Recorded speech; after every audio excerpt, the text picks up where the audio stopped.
Yo, hey guys, Thomas Gold here in the studio, and today I'll show you how I did the lead sound for my track with Borges, Beast. So, you know how it sounds in the final version, like this.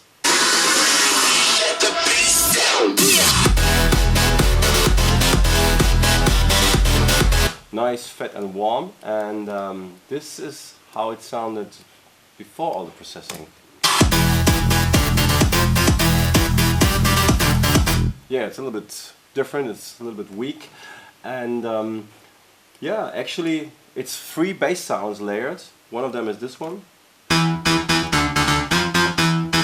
It's a sound coming from the Massive, and I beefed it up a little bit with the Camel Fat to give it some more distortion and room and make it more open.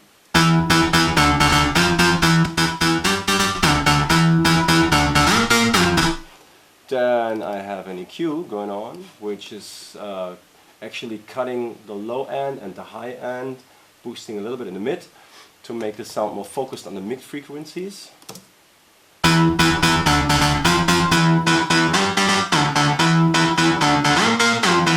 And it gives a little bit more space for the kick drum, which is quite heavy. It's a tonal kick, and it has a lot of energy in the low end, so you have to make sure there is enough space for it, otherwise it's gonna get lost. So that was the first bass sound. The second one, when I play dry, it sounds like this. Kind of a ravey, classic sawtooth sound with a lot of high end going on, and I'm using a very extreme EQ setting, cutting off a lot of low end, high end, and then I'm boosting a lot in the middle section, and it makes it sound like this.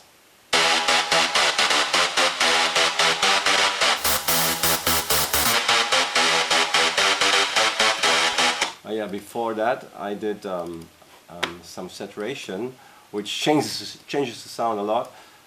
If you listen to it without anything, that was the basic sound, and then it really fattens it up and makes it louder in your face, and then I put on the EQ. And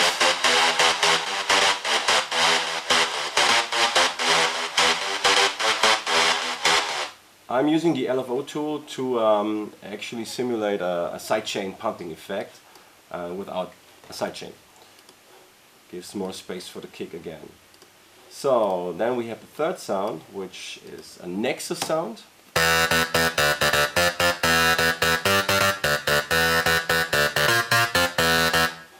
It's okay, but nothing special yet, so we do a lot of filtering here again, cutting the low end, and then I'm having the Camel Crusher on board here.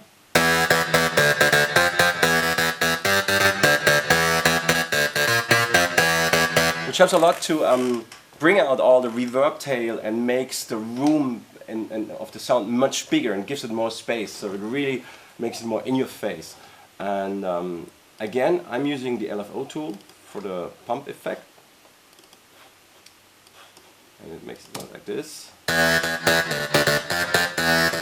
And I also had the feeling that I need to cut off a little bit of the high end, because if you add a lot of tracks together to make a song, and you kind of have a frequency build-up in some certain ranges, it's very dangerous to have it in the high end, to 10K to 20K, because this can really destroy your track and make it sound super harsh. So I try to take away frequencies whenever possible and as often as possible, just to clean up everything, and every single instrument should have its defined frequency range, and then you can make it big and it doesn't clash with other stuff.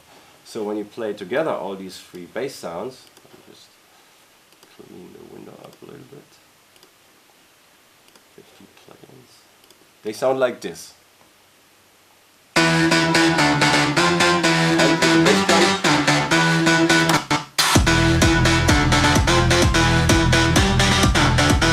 Makes a difference. And then we put on some mastering and compression, limiting, EQing to even beef it up more, but you could see the basic idea is just starting with simple sounds, get the best out of each sound, tweak them, At the end, you have a big monster, a beast.